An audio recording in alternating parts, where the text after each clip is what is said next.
You're tuned in to the InsurTech Edge, where we delve into tomorrow's insurance tech landscape. From AI-driven innovations to groundbreaking strategies, let's hear from the leaders who are reshaping insurance globally.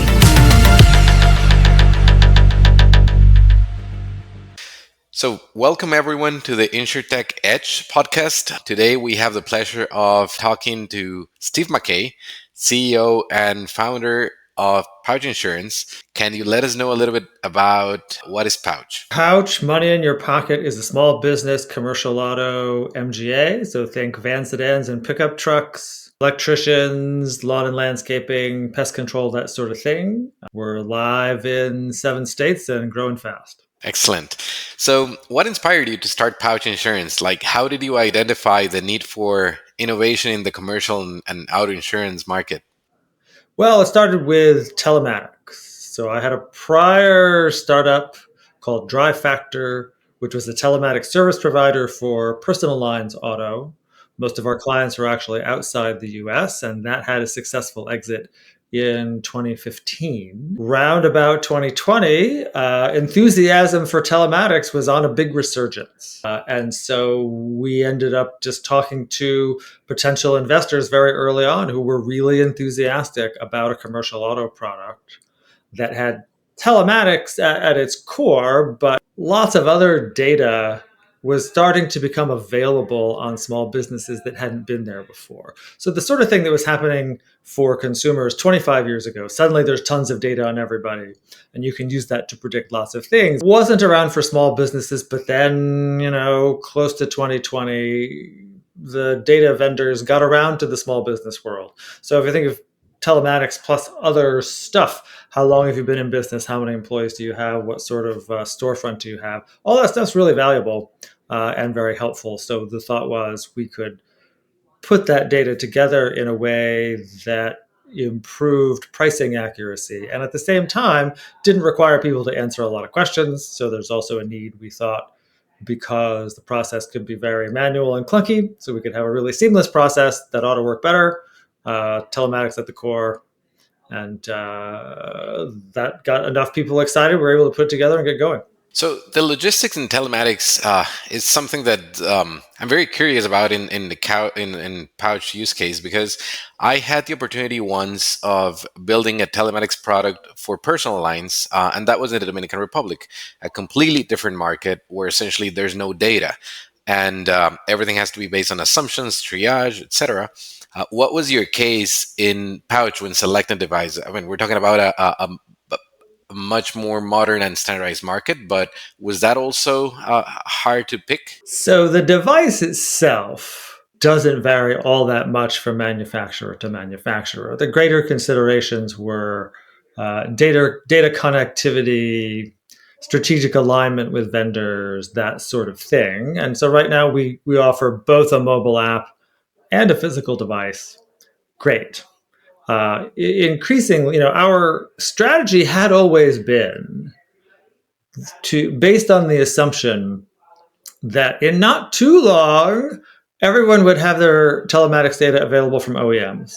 And that certainly was the direction everything seemed to be going until last winter, when the New York Times ran some articles about GM's apparently unclear opt-in procedures and certain drivers being upset about that, which then was followed by some lawsuits, which was followed by vendors saying, oh, no, wait, we're not providing this data from OEMs. So still think that's kind of the way things are going, at least in the commercial market, because, again, the privacy concerns shouldn't be the same, but it may take a while to get there. More broadly speaking, we certainly are seeing, whether the OEMs and third-party aggregators go faster or slower, that more and more vehicles just have some sort of fleet management solution with telematics in it.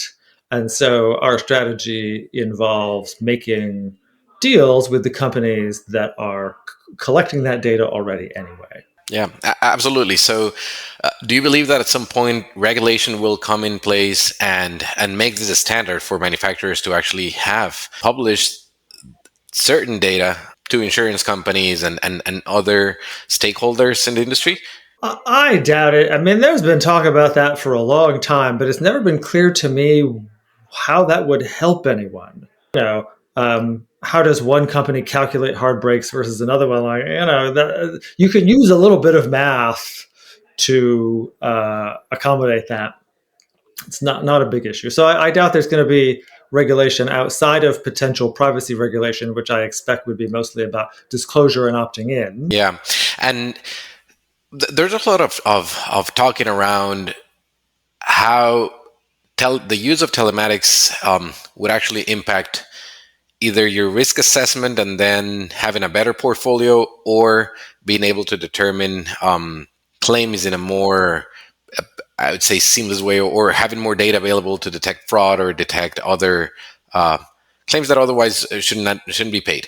What has been your experience in Pouch so far with the usage of the telematics available? Well, it does everything. And not just for us, but for anybody using telematics. So it's got some strong positive selection features at the front end.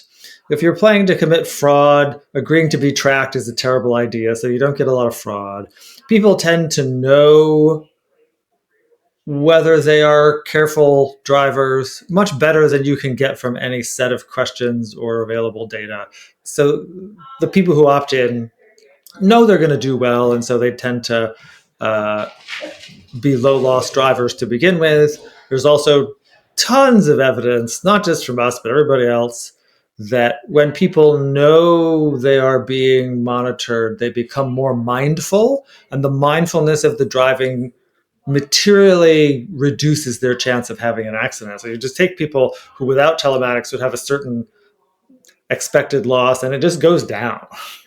And then what do we do with the data regarding our portfolio that shows us that, hey, we might have some very good drivers, but we might have some other ones that are not good, although they haven't crashed. But I do recall in this organization that I had the opportunity to work on a project where there was this tag kind of like about to crash. We knew that there was a certain segment that where the likelihood of having an accident was really high. And the question or the argument was always, should we not renew? Should we just like cancel those policies? Should we do something? Like, is that something that you're facing as well as a challenge? Great. The question was sometimes, will this turn people off of the program? Again, it doesn't, because they think they're careful drivers. There's always a group of people who think they're good and they're not, and they're really bad. So you should raise their rates. It's fine. As a general rule, I think that has worked out well economically. Do the models, is the data so good that I can find some subsegment with such an astronomical loss ratio that I might or predicted loss ratio that I might as well cancel them, right? It's a 12 factor, so I can say, okay, instead of $2,000 a year, it's $24,000 for you, so it's tantamount to canceling them. No, data works great, works better than anything else. Now, there's another way to think about that, of course. I remember having a long conversation with a senior executive at Geico about this. He's no longer there, but it was really intriguing. And that is, could you build a time series analysis? That is, could you see that under some circumstances, you could understand how driving risk changed over time, and with someone trending up in such a way that you could say, that driver in particular is going to go into a mode where they're really likely to have an accident. In which case, the intervention probably isn't canceling them. It's probably like calling them on the phone and saying, stop doing that, whatever that is. I've never seen any analysis to illuminate that. But like this guy and other people I've talked to, seems like that's probably something that could really work. But we'll see. Yeah, I think the data's there, and I think it's possible. Haven't seen anything like that happen yet. Fingers crossed. Of course, this makes us talk about the next steps with data and touch AI. And as we were discussing before, there's a lot of hype, a lot of noise on everyone's talking about AI. Everyone says that they're doing AI. Everyone wants to change the world with AI. But very few are actually applying it in very practical use cases that could actually yield and could be measurable. Like, okay, I am using AI to automate this specific part, and that is yielding these returns. So where do you see AI come in handy in your business, in whatever part of the process, not necessarily just telematics? So I think there are three areas. One of them is in interactions with humans, either policyholders or agents in particular, where there's a portion of the communication that actually can work quite well automated. Not the whole thing, but some portion of it, a bit like the initial data collection for stuff and then hand it over to a human. That seems to be improving very rapidly in a way that there are cost and efficiency savings. Then there are just intelligent automation of tasks that happen all the time that are purely data tasks, but they're repetitious. And so we've seen some traction there. And then, as it's been explained to me, we're investing heavily in a future where they're really, you don't do API integrations anymore. That is to say, we have AIs or AI bots, and they talk to other people's AIs or other institutions' AI. And so you train your systems to be good at learning how to integrate with others. There's like just so many cases where there's just a backlog and the company is super busy launching new products. So there's no one that can actually do this automation. And it just starts creating like a technical debt that never ends, right? So then when you start looking at it, well, it's not so complex, but it's very long. And having AI fixing these things that are not, that seem even trivial or very basic, but still need to be done, seems to be like the place to start. Yeah, my strong impression here, it's not that AI isn't really useful, but it doesn't feel to me like a radical departure from a myriad of incremental changes, continuous improvement that's been going on for decades. Storage is cheaper, searching is faster and better, processing speeds are improving, and the ability to handle more and more data gets better. More and more code has just been written, so it's easier to put things together than it used to be, because you don't have to start everything from scratch. So automation, computing, just keeps getting better. Like, it's not like we reached the end of it and said, shoot, now what do we do? Oh, maybe this AI thing will give us something to do next. It just keeps improving. And so, yeah, we can automate really, really fast and really, really intelligently. And you can call something AI or intelligent automation or something else. We're certainly in a world where investing in automation just keeps yielding really high returns. So we're just going to keep doing that. And yeah, some of the stuff we do we'll call AI, and if that gets everyone excited, that's cool.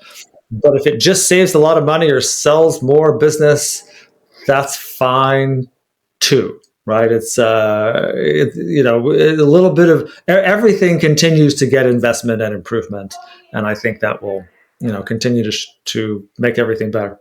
So then moving towards Pouch's business model and differentiation, I think that it is really interesting that Pouch, unlike other of the digital MGAs that we've seen, has an approach that focuses a lot in the producer. Would you say that Pouch is actually building an ecosystem for the producer, or the intention was actually to go more like on a direct manner? Both? What's your take on that? Well, I think alluding to your comment before, we didn't have some passionate emotional or investment or faith in some strategy like it's got to be all digital or it has to be all agents or something else. It's more a matter of we're going to build efficiency around wherever the market is. We've invested a lot and continue to invest in smooth operating with independent agents. That's because independent agents drive a great big portion of the market that is not particularly connected or digitally oriented. And then speaking of AI is really good at doing things in multiple languages. Great. Helps us to serve that group. It's not to say that we do not also do some digital advertising and doing other things directly. Our finding is that the size of the profitable market there is limited. Okay. If that changes and it gets much bigger, then we'll be there for that. Which does not mean we would abandon what else we're doing. We would just do the other thing too. We've been able to hedge our bets there in going where we see the opportunity. Same things happens with affinity sorts of deals that we're working on, and some of which will be announced soon. whatever works in a sense. Excellent. So would you say that producers that work with Pouch, they love working with Pouch? Why? Like, what would be the main driver if you were a producer and you pick Pouch? So my understanding is, from what we hear, we're easier to work with. In particular, the quote is fast and easy. Sort of click, click, click. And it goes back to the strategy of building your price or your product primarily around data you get from third parties. Then I don't have to ask you a lot of questions. It's built recently, so systems are relatively technologically advanced, reasonably easy to use. We're certainly not asking anyone to scan something and email a PDF. And so that seems to work well, and we keep investing in making that better and better. That's important. And in the future, we plan to launch additional products that will help to serve producers by giving them stuff that they're having trouble getting from other insurers. And hopefully that'll work out well too. Totally. Yeah. Making their lives easier. There's like so much paperwork involved in the life of an independent agent that whomever gives them the most, I would say, like seamless path and consistent, because a lot of the times they're complaining about the rapid changes, but more than rapid changes in technology is just like procedural changes. Like, oh, now you have to come here to this system. Now you have to go and do this thing when you want to get appointed. Now you have to do this other thing. So it reminds me of a conversation that we had with a company that had launched a direct-to-consumer life insurance product, and they showed how innovative this new digital approach was towards their insureds, where they would have all these self-servicing tools available to them. And someone asked, well, it's actually harder than what it was before. And it was an insured. They were like, why? Like, well, before I would just like get on my phone, call my agent or call the insurance company and say what I need, and they will take care of that. Now you're actually sending all that paperwork in a digital form to me, but you're asking me to spend 20 to 30 minutes of my time doing something that previously someone else was doing. So there's like that balance there that sometimes we tend to think or consider that by making something digital, it just makes it better, and perhaps not so much. So I think that it's a great thermometer that, as you're saying, like if producers are finding it easier to work with Pouch, then there's definitely something of value there. Yeah, it's remarkable how many processes are in place with other insurers that we've talked to. We have to fight this tendency constantly. The tendency to say, well, there's something we're legitimately worried about and we don't know what to do, so let's just do a lot of things. We're going to ask a lot of questions and create a lot of procedures. We don't have any evidence that any of it works, but it'll make us feel better that we're doing something. It's the industry to some extent. And so it's the sort of thing that is not like you build it and then it's good. It requires constant vetting and changing, and acknowledging that sometimes you do have to ask another question or you do have to do something else because things change or you discover something. So it's a tricky core competency to develop, and something that I think gets more valuable over time because it's just not the sort of thing you can do simply or easily. You don't just sort of say, we're going to make this simple. It requires a lot of sweating details to get to that. Yeah, I agree. And also, we're in an industry that by nature is risk averse. So having an organization rethink about its processes and about the actual existence of those processes, because at some point you see organizations that have gone through a digital transformation process, and you end up with some very fancy technology and digital processes that perhaps, as you mentioned, many of them should not even exist. But making that change and making that suggestion, like, hey, this thing that you have been doing for 50 years is no longer needed. It's a tough sale. And I would say sometimes this is one of those initiatives that it could get an executive fired, and if it works well, they'll just get a pat on the shoulder. So that increases that tendency of being more risk averse about it and just having it the same way as it has been done forever. So then, yeah. To some extent, you solve this problem by being data driven. You sort of look what works and what doesn't. And the data will tell you, right? The data will tell us, here's how much effort we should put into digital advertising versus going with human producers. Great. If you the more things are automated, more the AI in particular, you don't see any of the interim steps, right? You just tell the application, do this, and then come up with something that solves this problem. And then it says, how about that? But the whole value of it is its ability to iterate through bazillions of alternatives before it comes up with something, but you don't see any of that stuff in the middle. And this makes it harder to evaluate the process or find something that gives you a greater understanding if it's working. It's not all. Everything is reduced form. And you lose the value of having equations that are sort of more structural, which is not to say you don't do the AI stuff. It's just that you need to do it manually too, right? You need to be gathering data and looking at it as a human in addition to make sure you understand why things work the way they do. And when you get AI sort of driven results, why is it that? Right? What was the computer thinking in a sense? Yeah, absolutely. You can't forget or take out the sheer amount of business acumen and insurance expertise it's required to run a company like this. When we forget about that and it goes into the kind of like just techie, kind of a Silicon Valley-ish type of approach, then dangerous things start to happen. Most importantly, a lot of money gets lost. So that's really key, like proper actuarials, and that was going to be my next question.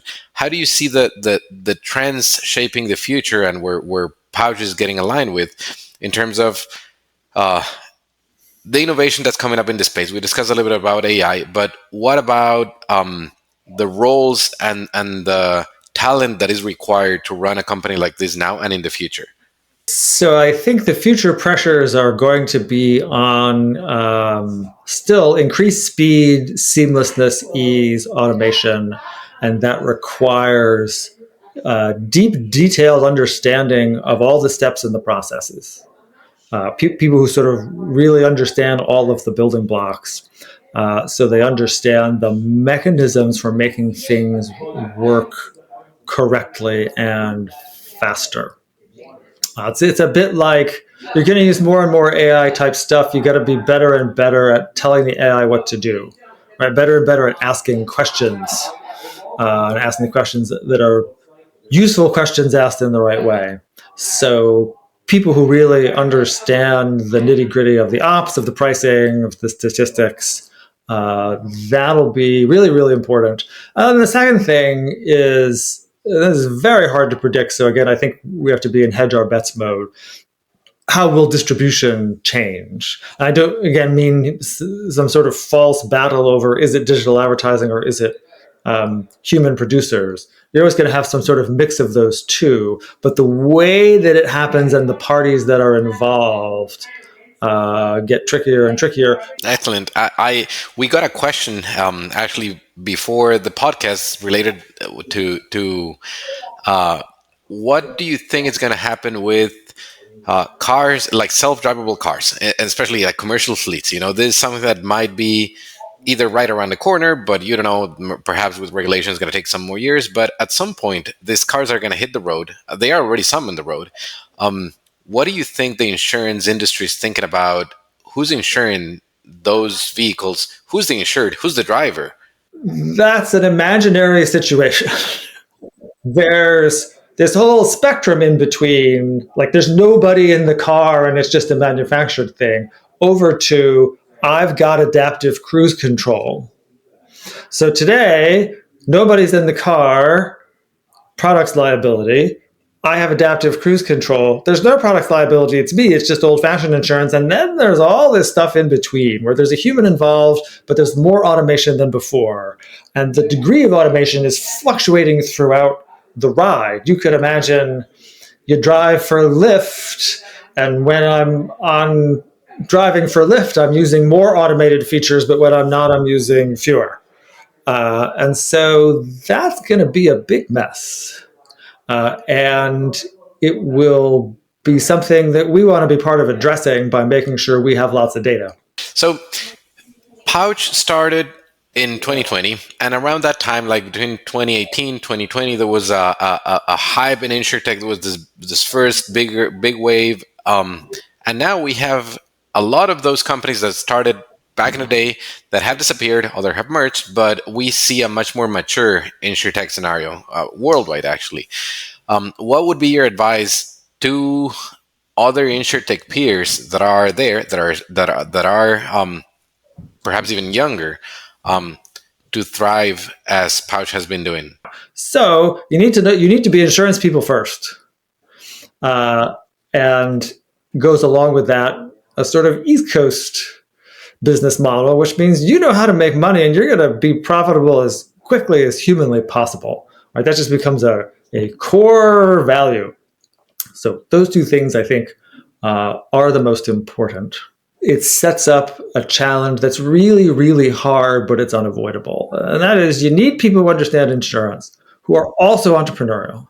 And the thing is, the only way to really learn about insurance is to work for a big company, by and large. Completely agree. And as we see, innovation in the insurance space is moving fast. However, this does not mean that we can forget our roots in insurance especially, and also what any kind of company should do, which is, at the end of the day, a company exists to make money, to make some money to shareholders. So with that, we're getting to the end of our podcast. And as we wrap up this episode, Steve, I want to thank you so much for your time. I think it's been very valuable to have this conversation with you. And to everyone else who's listening, I invite you to subscribe. And is there anything else you'd like to add?